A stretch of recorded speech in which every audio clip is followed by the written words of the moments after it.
रामायण की यह कथा प्रभु श्री राम की करुणा और उनके पतित पावन स्वरूप का अद्भुत उदाहरण है। पौराणिक कथाओं के अनुसार देवी अहिल्या अत्यंत सुंदर और पतिव्रता की स्त्री थी। उनकी सुंदरता पर इंद्रदेव मोहित हो गए थे। एक दिन जब ऋषि गौतम स्नान के लिए गंगा तट पर गए थे, तब इंद्र ने ऋषि का वेश धारण किया और कुटिया में प्रवेश किया। जब वास्तविक ऋषि गौतम वापस लौटे तो उन्होंने इंद्र को अपने वेश में वहां से निकलते हुए देखा।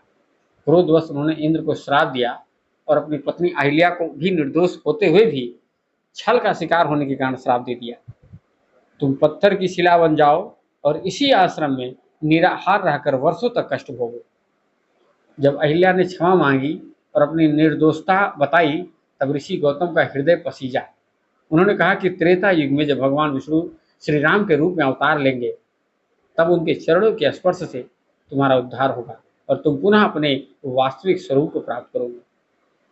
हजारों वर्षों बाद जब महर्षि विश्वामित्र राजकुमार राम और लक्ष्मण को लेकर जनकपुर मिथिला जा रहे थे, तब मार्ग में उन्हें एक निर्जन और शांत आश्रम दिखाई दिया। वहां एक पत्थर की शिला पड़ी थी। श्री राम ने उस वीरान आश्रम के बारे में महर्षि विश्वामित्र से पूछा।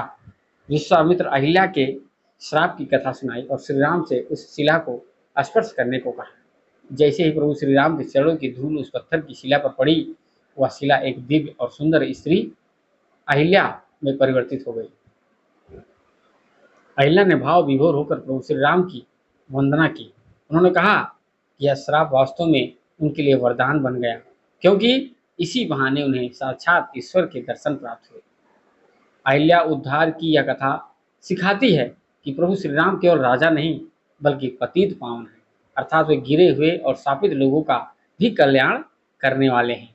उनके चरणों की रज में वह शक्ति है जो जड़ में भी चेतना फूंक सकती है।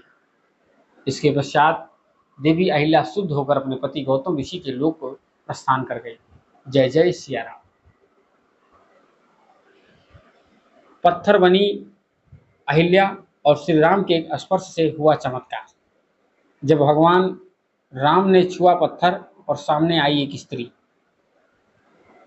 अहिल्या का श्राप कैसे बना सबसे बड़ा वरदान, जानिए रामायण की ये चौंकाने वाली कथा।